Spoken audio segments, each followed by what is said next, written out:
Feel the motherfucking vibe.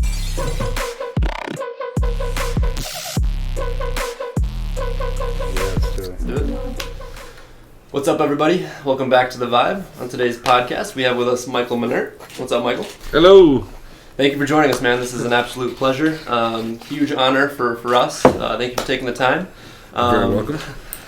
Your career has been, interesting to watch. I've been watching you since 2010, all the way up until now, and you've been through, some highs and lows, and we're going to get to those, but something I definitely remember is Electric Forest. Back in the day, you were playing at Tripoli, and in typical Forest fashion, it started to storm, and they shut your set down, or at least they tried to. Yeah. And in classic Menert fashion, you hopped on the mic and just started spitting beats and rapping, and that was a moment that I will never forget, because it was like, this guy came to perform and he still gave us a show even though they tried to shut you down. That was a fun one. I mean, Electric Forest is one of my favorite festivals. I hope to come back sometime. And yeah, that night too, especially like the lightning behind the stage. I saw some pictures of it. I had no idea what was going on. I was Like I was looking out and it was like not stormy over here, and there was a storm like behind the stage, and I was like, "What are you talking about? I'm gonna keep playing." That was a fun one. That was a fun year. I mean, every year I've been there, it's been fun. The first year I did it was Electric Forest and not Rothbury. And I remember I got to like last minute, somebody dropped out of a Forest set, so I got a chance to, I think Kraz or somebody like that, didn't make their flight. And I was just like at the artist catering or something like that, And I think Jake, the booking agent at the time, he just like randomly was like, "Hey man, you want to go play again?" I was like, "I'd love to," And then we ended up doing like Renegade late night sets in the VIP area, and they had like released some extra like wristbands because people were like wanted to come out and see it. So it was like when I was hanging out with back when Too Fresh was chilling, and I first met Cherub around that time too. So it was like all the homies, Dom and Jeremy from Big Gigantic were there that year. Yeah, I have really fond memories that whole year. It was that's a special place. It is. You never know what to expect there, right? Yeah. And the decorating every year just gets better and better. So we'll get started here. So you were born in Poland, 1982. At that time, it was occupied by the Soviet Union, and during that time, your father, Tad, he was a drummer in a Psy rock band. Was he kind of a big influence in how you got started into music? Yeah, I mean, like, I don't know much about my dad's drumming. There's, like, pictures of him drumming and stuff like that. By the time I was born, he was a beret in the Polish military, a paratrooper. He actually got out of having to do any active stuff because he was studying English when he was growing up. And he went into the doctor to try to, like, get, like, some BS excuse to not have to, because he was like, he just had a baby, and he was just like, I don't want to, like, jump out of airplanes, Right on. He got drafted to the military. The doctor was kind of like, I can tell you're lying to me, but like, it says here you speak English, and I have all these English medical books. So if you can translate it for me, like, I'll help you like be home with your kid and wife and stuff like that. So my dad was doing that, and he was, he'd go to England because he was an English professor at the university. So he was able to go to England and kind of do like immersive kind of cultural studies so that he could teach English better. So he'd go there every summer when the universities were out, and he would work a job and basically take a bunch of money home and like bring records home and banned literature, and then he'd translate books and stuff like that were banned. And him and the people that he was friends with at the time, they were all kind of doing things that were kind of around the solidarity movement, like people trying to get free from the oppression. So you guys were able to move to West Germany, and then from there to... We got a vacation visa, so we were refugees. We kind of like snuck out on a vacation visa and stayed and sought political asylum. And then from there, you were able to move to Colorado, which is where your career started. Yep. We had to get sponsors. We went through a program as refugees and immigrants. We went through a program where we had to find like people that would sponsor us when we came here.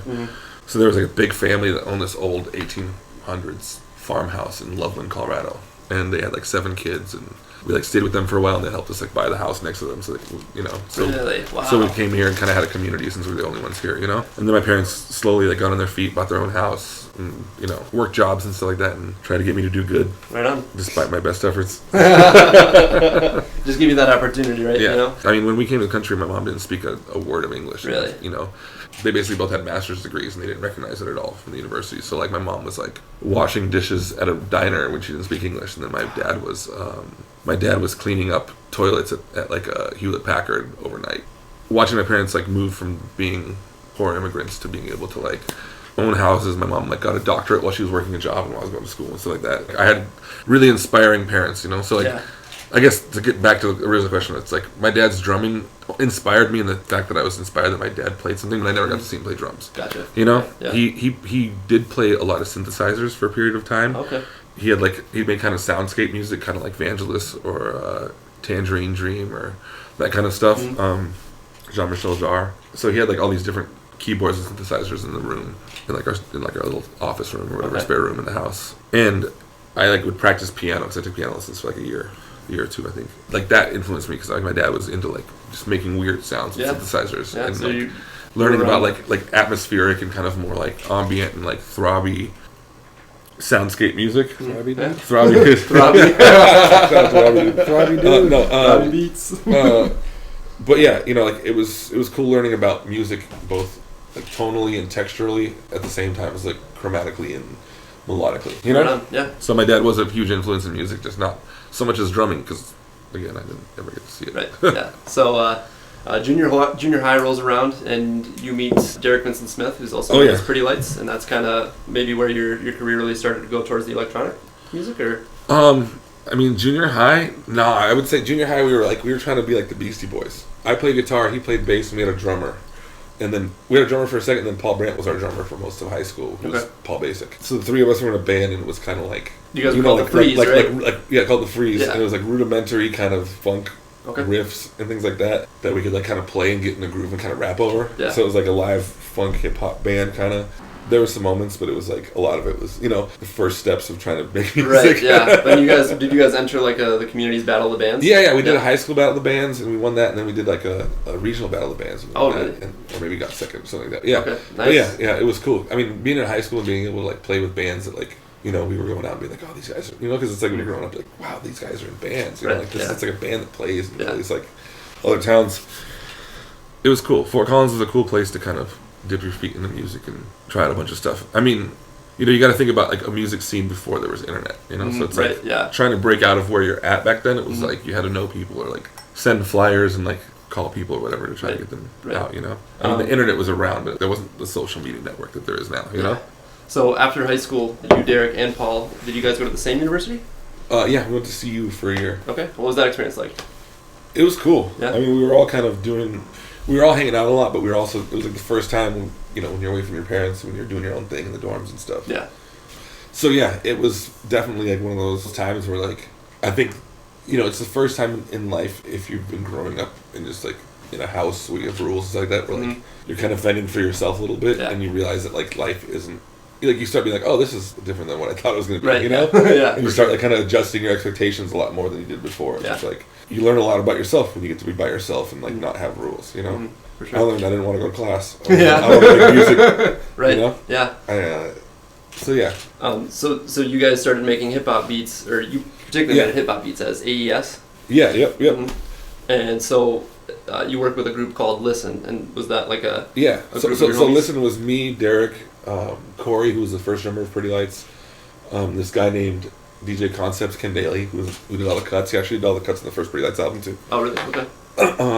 And then a couple like our friend Ben Schroeder played guitar and sang and stuff like that in it too, but then he ended up doing a different band, like went from a 5-piece to a 4-piece for the last incarnation of it. But yeah, so that was, we basically started in a garage. We kept all our gear in a garage of a house of people that were like a few years older than us in college, you know. While we were all in like small places over the summer after the first year of college, when we all just like dropped out and like, we're gonna be in music. And yeah, so we just started playing in this garage, and then eventually we got a couple like apartments near each other, so we had like a jam house, and I lived in another house. So yeah, it was Listen was cool. So after that, you were able to release your first solo album in 2003 called May to December. May to December, yeah. So what style of music was that? That was hip hop. That was underground, poorly recorded. And more ambitious than skillful hip-hop. Okay. Is there any story behind the title of that album? Yeah, I made it between May and December of 2002 to 2000. Yeah, it was 2002, and it got put out in 2003, but it was May 2002. So yeah. Right on. And yeah, it was the whole album. It was like 32 tracks. It all evolved from one track to the other. Really? So it was like, it flowed, and it was. I always liked albums like that, you know, like Frank Zappa was good at tying albums together and having like an underlying narrative or even a more, you know, overt narrative. Right. Pink Floyd, you know, makes very flowy albums and stuff like that, and Right on. So I made that album, had Derek rapped on it back then. There was like a bunch of people I knew back then rapped on it. Right on. So yeah. And then so after that project, you and Derek were working together at Morningwood Studios in Fort Collins. Yeah. Yeah. Damn, you got all the info. Wikipedia, shout out to Wikipedia, they did a good job. And so that was kind of helping you pay for studio time? We owed a lot of studio time. Okay. We had like thousands of dollars that we did not have for studio time for an album that was not anywhere near done. Mm-hmm. And the engineer, there was only one engineer. It was like a small studio. There was an owner that kind of knew the stuff, and then and he like knew generally some stuff, but like more like we're using this thing called Radar, I think. Okay. Is that what it's called? Yeah. It was like a multi-track recording thing, kind of like Pro Tools, but it was just like Pro Tools. It has its own quirks in relation to stuff. It wasn't like easy to produce, and it was more like for multi-tracking and kind of editing stuff, but not so much manipulation. Gotcha. And then one day the engineer, when we came in, we were like probably like week 3 of not paying, and just being like, "Fuck, what's gonna happen?" One day there's like, "You can't be here," and it was locked. And then we look at and we're like, "Oh fuck, this is the day we're locked out." And there was a note on the door that was from this guy named Hugo that was working as an engineer, who was a great keyboard player too. And he was just like, sorry guys, I had an opportunity to go to Oregon to see my family. I'm out, you know? Yeah. And the owner just got that note too, so he was just like, listen, I know you guys owe me money. How about you guys learn how to use all this gear by finishing your album, and then you guys can work it off by like working as engineers in the studio. No way. Yeah. Wow. That's crazy. So like it was, and he ended up being our landlord, and he was like super gracious with us. His name was Kevin Brookfield. Okay. He was an amazing dude, quirky character, but you know, like it was, he granted us a lot of slack that helped us develop our skill set, you know, because we were just like, up until that point, like the idea of being able to just like create in a studio, you know, and then you also like when you're in a studio like that for a couple years, you realize the things that you need and you want to actually, that you're like kind of like, okay, these are the really essential parts, and like granted I'd like to have all this stuff, but like you're like, I could do this at home with these 5 or 10 pieces and get the sounds that I want, you know. So then it was just like from that point on, from like 2006 2007 till like, you know, now it's just been building my own little, you know. Yeah, absolutely. That's awesome. So you and Derek were working together, and like you said, you were working on the album, taking up your precious time, and as like a side, your Pretty Lights was a side project for both of you, right? Yeah. It was like, well, because we were in Listen, and we were also roommates at the time, and we were writing a lot of stuff that was, we took a trip to Europe, me and Derek and my friend Ben O'Neill, who's on my album, and who also, he was originally like Pretty Lights, he was kind of a vocalist in it. It was kind of more of like a MGMT type kind of project, you know, something like that, or you know, like where it was like electronic but it had singing, and was kind of. We went to Europe and did a show in Switzerland as Pretty Lights doing like rap songs, you know. So it was kind of like that's why the whole thing about Pretty Lights being like an umbrella and whatnot. It was originally intended to kind of be like, it's the crew, you know. Pretty Lights is like the amorphous kind of like the idea, right? And it can be different things. I mean, the first few shows we did, we wore like full like Arctic white snowsuits and gas masks. No way. And it was just like, it just became like a pool of sweat, and you just have to like drain it out so you didn't drown in your own sweat while you're playing. Awesome. It was such a bad idea. It was just so hot. And we were opening for ourselves, so that was like the opening set, doing Pretty Lights for Listen, and we're just drenched in sweat, like dying, you know? Like, so, and we're like, all right, I guess play another 2 hours, you know?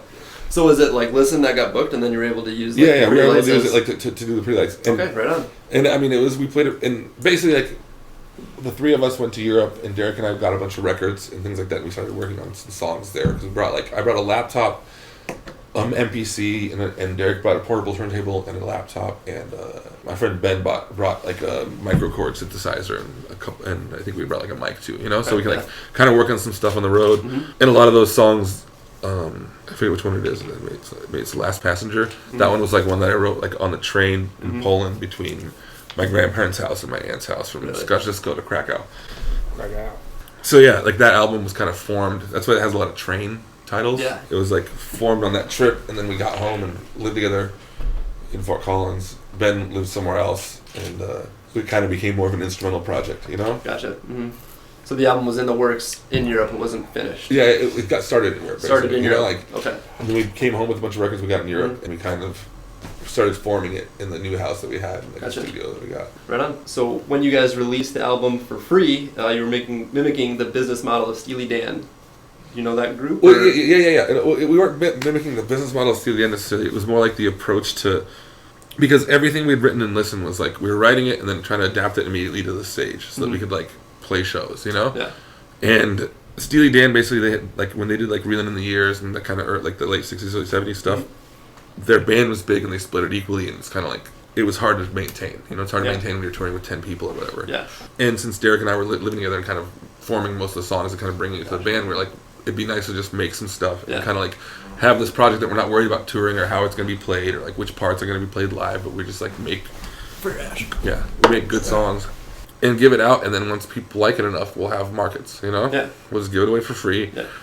If people like it, we'll get a response and we'll know where people are downloading it from, and be able to kind of like build organically without having to go. It was also like, I mean, when we were touring in a band, you'd have to press CDs, which it's like about $2 to $3 a CD when you do 1,000, So then you're like working back the money to be able to repress it or pay it back, and then try to repress it, and then at the same time you're on the road and you're trying to get like, money for hotels and stuff like that because you're a fledgling band and stuff, so it's just like the whole market of trying to get CDs, we were always just like either had a lot of them or were out either in debt or just didn't have any money to repress them. It was just like, and then trying to like get people into a show and they never heard you when you're touring, at bars and stuff like that, just being like kind of barking on the corner and getting people like rallied in, and then and then after that trying to convince them to spend more monay on a CD of a band that they barely heard. It was just it was just a rough thing when you're like, that like there was something about your music that if people heard, there's people out there that would like it, but it's just getting those people without having to try to sell them a CD when they're skeptical. Right.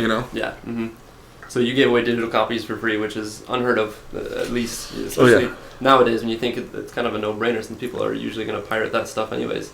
But you guys were kind of the front runners, at least in the electronic. I mean, Napster was around, so it's like it was like right when Napster was coming out, and like a lot of artists were like, "Fuck Napster," blah blah, and this fan came up and was kind of like, "Yeah, fuck Napster, it's taking your album sales." He's like, "Man, if it wasn't for Napster, I wouldn't be here right now. These people wouldn't know who I was without people being able to get to the music first. So it's like there was things that were happening, like with with streaming, with pirating, with LimeWire, SoulSeek, little infrastructures already that were like early on, like kind of all of social media and music platforms have become. It's just like people sharing and MySpace was kind of a big platform for at least music. And MySpace was great, right? Which you guys kind of did you utilize that in terms of getting the word out? Yeah, we actually used to be able to search in MySpace. You might still be able to.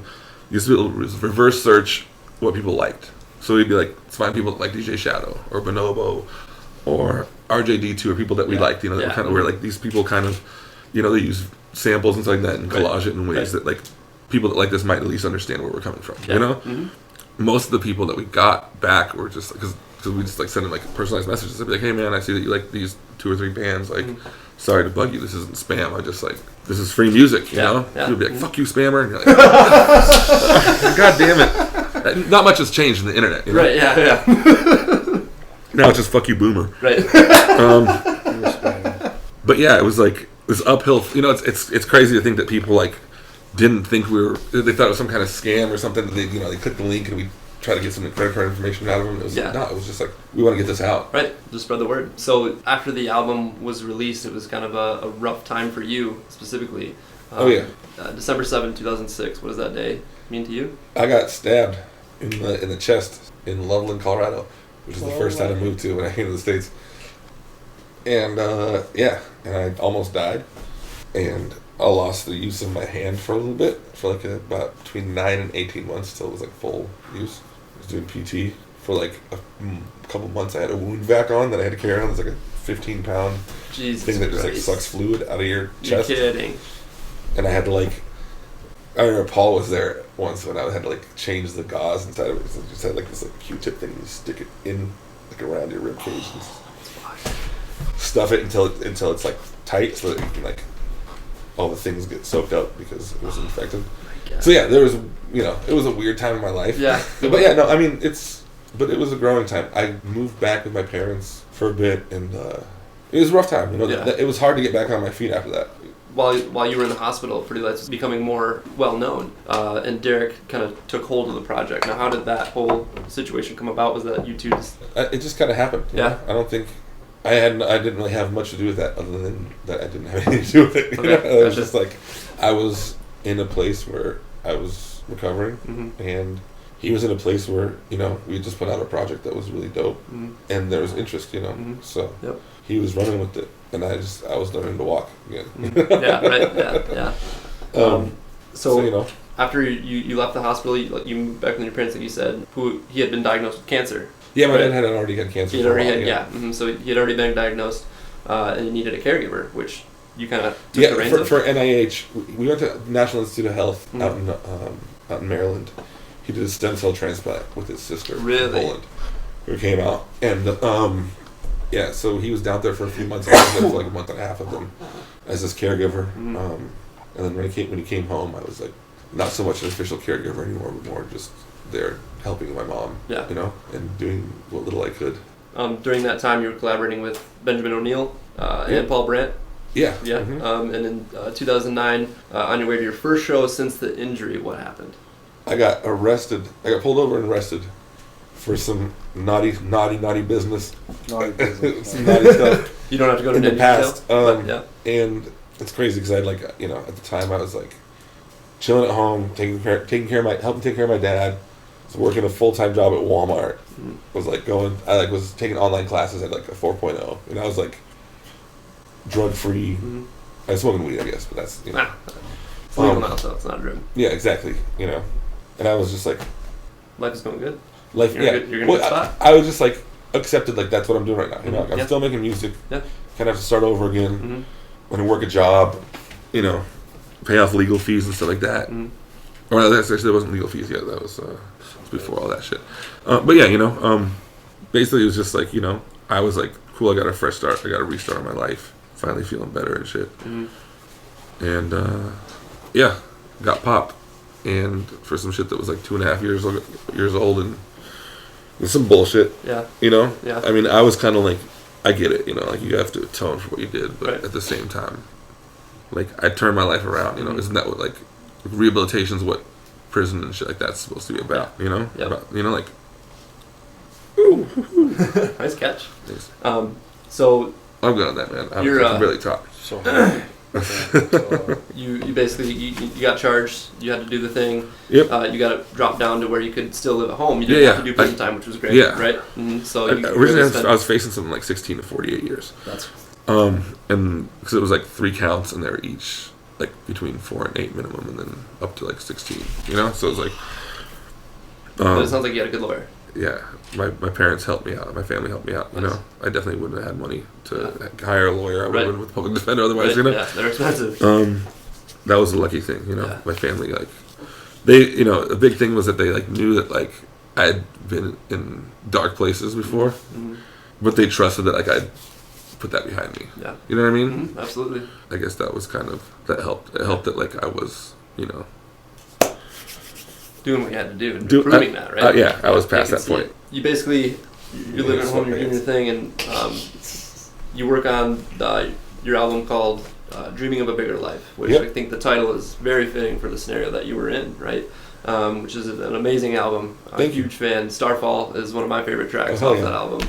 But I do want to talk about the last track in that album titled Tomorrow May Never Come. What is the premise behind that track?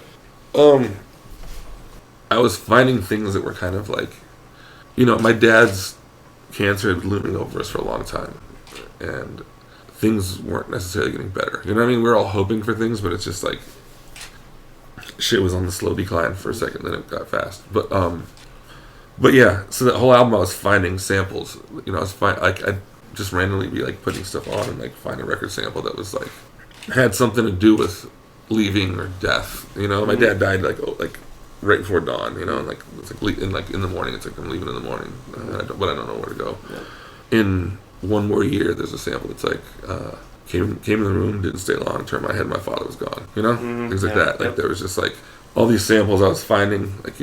Where do you go when the lights go out? We come when we go. Tomorrow may never come. Yeah.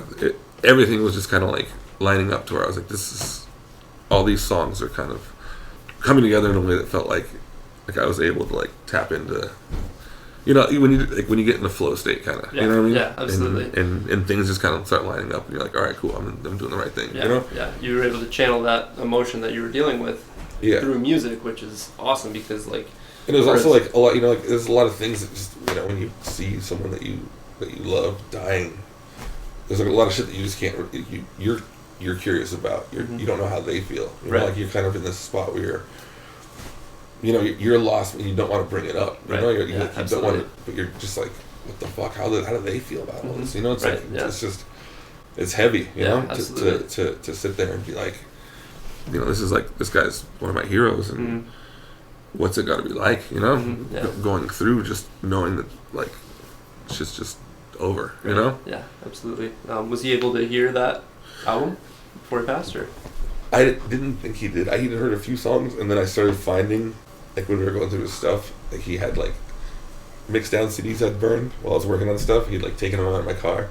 So he'd, like, listen to, like, all my shit. Demos? Yeah, he had all the demos and stuff. Really? He'd listen to all the the biggest fan? Yeah. Secretly, he was the number one fan? Oh, my gosh. So he had heard most of the stuff, and it was, to me, that was cool, because it was, like, with getting stabbed, with, like, having legal trouble, with, dropping out of college, just all the things that, like, I kind of, like, come up short in life, for, like, them having uprooted me in their life from Poland and gone to America and been like, this is a chance for you to be something cool and successful, and I'm like, I'm gonna be a criminal and a touring musician, It just, I wish he would have been there to see like a Red Rock show or something, like one of those moments, even just a show where he could just see people like understanding it, because that was his whole thing, is he watched me like be a fledgling artist, like finding his footing, and watched a lot of awkward shows. It's a process, right? Whereas a parent, they're just like, my kid, I don't know if my kid's really got good at this shit, But hey, and I was always like, no, I'm gonna do it. He's like, it's a 1 in a million. I'm like, but I think I'm that 1 in a million, though. So like, there's that thing that I wish I had. Yeah. And who's to say he didn't? Like, we don't know what happens. But have you ever had a moment on stage where you felt like that he was there? He was still alive when we dropped Starfall as a single, and like, it was this in MySpace, and like all the stats soared, and he saw it, and he was just like one of his last days, So I was like, he saw like things start to take off, and like, I don't know, it was cool. Yeah. I'm thankful for the time I had. Absolutely. Me being on house arrest at that time gave me so much time I spent with him that I wouldn't have had, if I was like out in my own apartment doing some other shit. Yeah.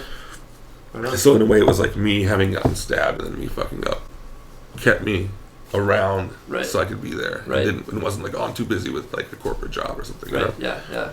And hey, it's proven to have worked out for you. Everything that's happened to you in your life. Oh yeah. It's been great, So, it's been a journey, I'm sure. A few pages on the left. journey thing, man. I realize the older I get, like the more you realize that things work out. If you believe and if you like put your heart into stuff, like you can get.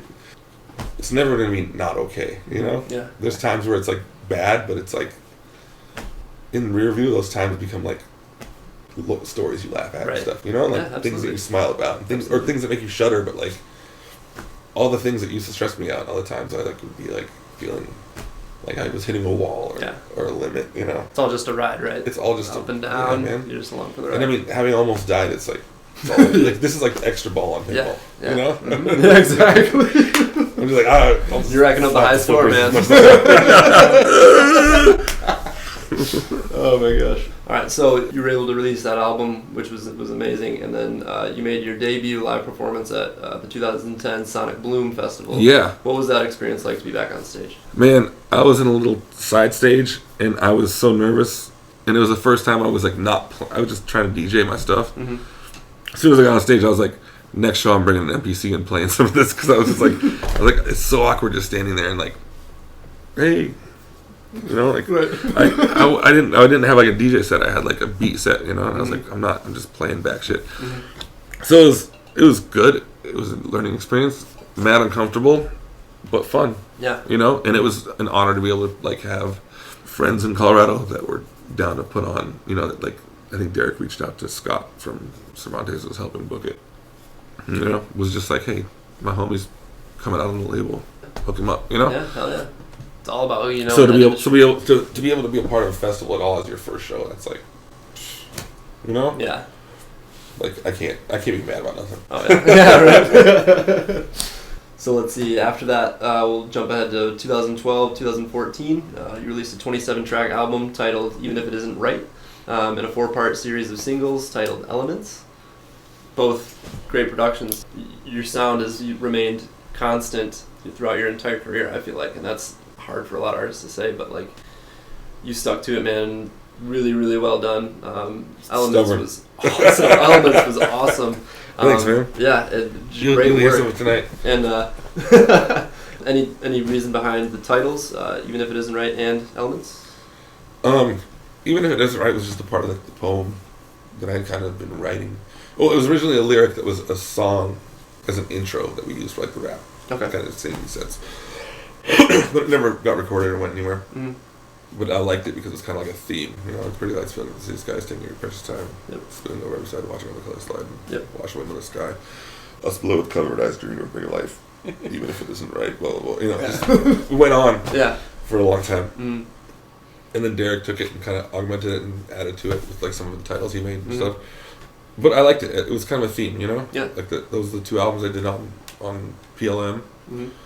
I feel like Elements was a departure because I wanted to do a themed album, you know, Sure, and release like a song at a time, Mm-hmm. and have it be a tribute to like alchemy and the elements of like, you know, transforming. I think like there's an alchemy to sampling records, you know, or there can be. You know, you can take something and just totally take it to a different world. You can Right. take two or three things and put it together, and all of a sudden you have this completely different substance. You know, that you're like, this is other things that made this, but it wouldn't exist like this without like this, you know, weird augmentation, Right. Yeah. Yeah. interplay and cohesion. You know. Yeah, absolutely. There's a certain song I wanted to touch on, Your Ghost, off of Elements, Oh, yeah. which I'm sure means a lot to you. Yep. And you made a music video for it, which is really powerful. Yeah, that was Daniel Goldhaber and Drew, the cinematographer. Daniel Goldhaber actually ended up he made a movie for Blumhouse called Cam that's on Netflix. Oh, really? Okay.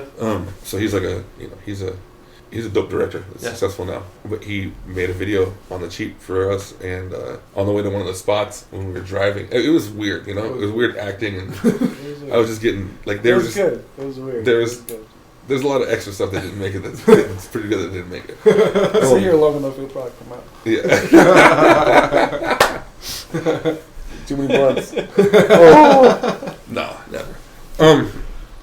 Hotel. We trashed the hotel. We trashed the hotel. We trashed the hotel. You chopping A wood and car shit? rolled on the way to a location, Oh, yeah, that was sad. and No blame it. Charlamagne got hurt. Charlamagne. Yeah, she was awesome. There was a lot of great people that worked on that with us. It came out really good. I liked it. Cathartic in a way, you know. Yeah. Also, you know, very. You become very self-aware when you're watching yourself. Yeah. You're like, I don't know if I like this. We're working on a video right now, actually. It was originally a video for From the Sea, the song off of a pretty fantastic album. Mm.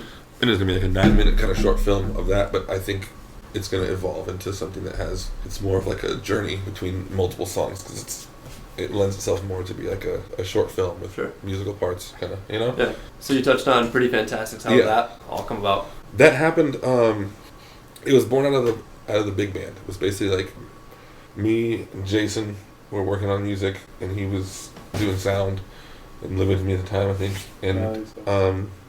And yeah, we were just 22-piece band. we had a 22-piece band as the big band, and that was just, you can't tour with that. Yeah, that's not It was stable. extreme. Yeah, it was And- goddamn clusterfuck. I had a collection of songs that I'd written and wrote during that time too, but like had like some stuff that was written with like acoustic guitar, just some kind of like more mellow stuff, you know. Bellingham. And a lot of the cats that we knew from Bellingham, like Will Glazier and Wildebeest, Dan DeLeo, Matt Van Den Havel. I think that was it from Bellingham, right? And then we had Jules eventually. Yeah, she went up there too. Jules Toma, who's in the Pretty Fantastics now. She joined us like a little bit in the ways of making From the Sea. Yeah. But yeah, it's been a rotating cast. AC Lau was the drummer, and then Corey Eberhardt was the drummer for a while. And now we got Richard Sleepy Floyd Sleepy and Nick. on the Skins. And we got Nick Gerlach, who was in Cosby Sweater, who turned into Turbo Suit. And he plays with Humphreys, if you ever see Humphreys. Yeah. And he's a dude on sax that Right on. sits in sometimes and gets away with murder. Yeah. I wanted to find something that was functional for touring, but also like encompassed the elements of a band that I wanted to have, because I didn't want to like. With the big band, we went completely off the computer. You know, there was no click track, there was no electronics guy in the way. There was just like samples on an MPC, and then the band playing stuff. And it was just too much, and it was, you know, like you're trying to get stuff. You're trying to get like a 3-piece horn section to sound like 3 samples layered on top of each other. You know, it's just like it's a difficult thing to do. Yeah. You know, because you'd have to get isolated. Anyway. Tons of rehearsals and all that. Yeah, but I mean, again, we were fortunate enough to be able to debut it at Sonic Bloom. Yeah. Red Rock. They put up with so much. Shout out to Sonic Bloom. Yeah. I hope one day they have me back because they've had my back. Yeah, man. We got to play like all kinds of places with that. And towards the end, like, we did a Fillmore show, and I just realized it was just so hard to translate the stuff, you know, and have like people sound like samples. Mm-hmm. You know what I mean? Yeah. So it was like that's where the Pretty Fantastics came in, where it was like a way to be like, things need to be written for this. It can't just be a Michael Menert cover band, you know? Yep. And that's like, what was it, the last like 3 or 4 shows we did. Actually, probably all of last year's shows and the album release. It was like all songs that we'd done as Pretty Fantastics, you know? Mm-hmm. So the first shows we'd done that weren't like Michael Menert songs, you know? Yep. Mm-hmm. And I mean, I know that there's definitely fans that are like, dude, I want to hear your stuff too, you know? Mm-hmm. So it's like that's why I like being able to tour the DJ stuff too. Mm-hmm. It's like I can have the same energy as a different solo sets and do that, and then also have the band and have it be 2 different ways to create and have fun. I mean, the band is awesome. Like, it's fun to play with. They're all amazing.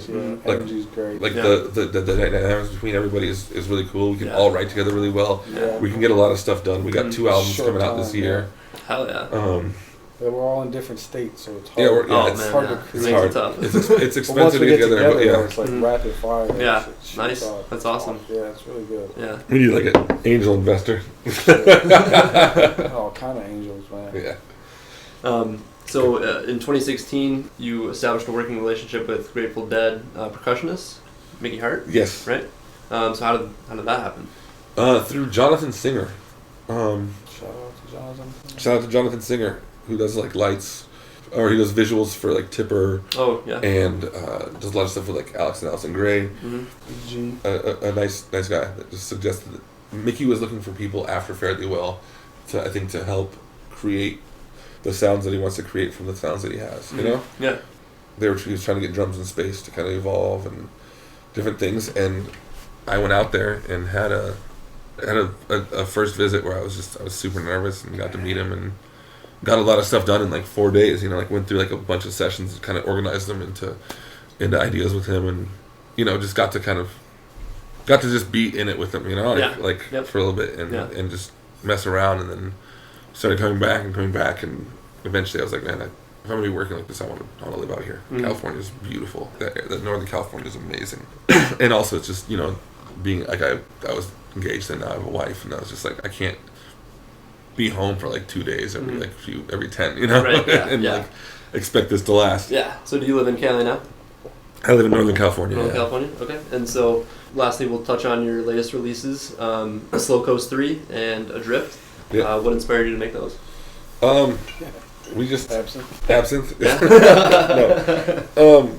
We basically like every once in a while I'll have him up to come work on some stuff with me. We usually rearrange the whole studio, and then just I'll start by like sampling in some records or just like have some ideas musically with some stuff, and it's time we record some lyrics and stuff. You know, they usually happen pretty fast. Yeah, it's just like it becomes like a kind of like a time machine, a time warp of us just like 3 or 4 days kind of making a set of songs. Mm-hmm.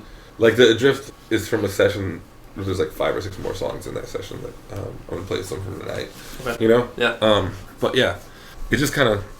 I'll work on a lot of stuff on my own, but like having Jason Borntown, having him there, it's like somebody I trust.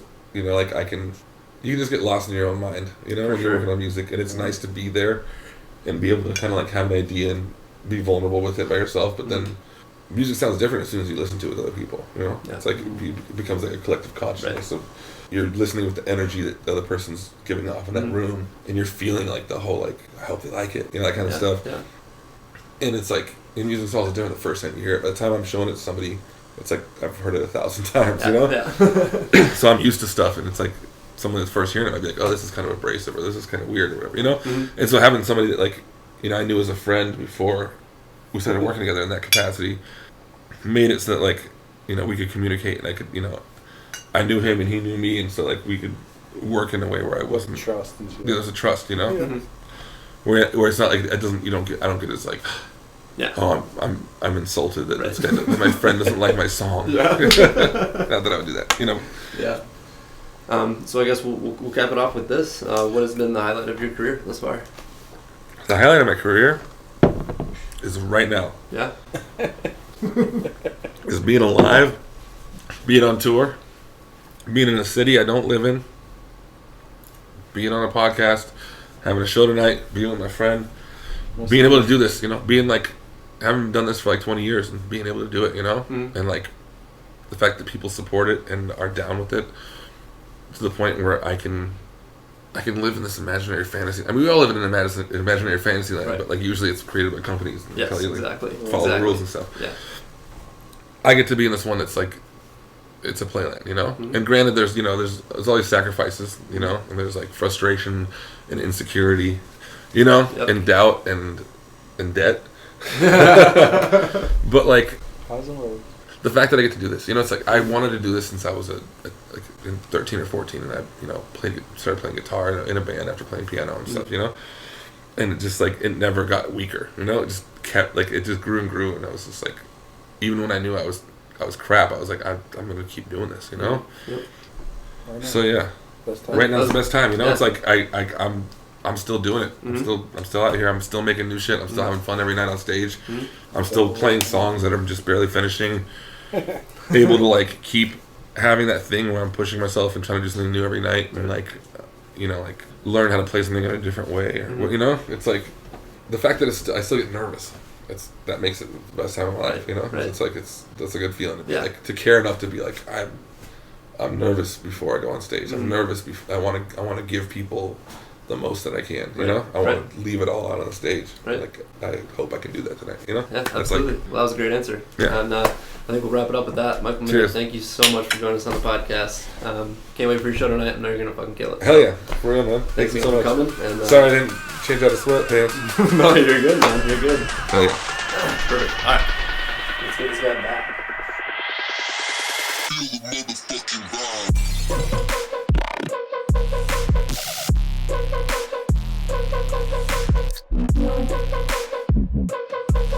Thank you.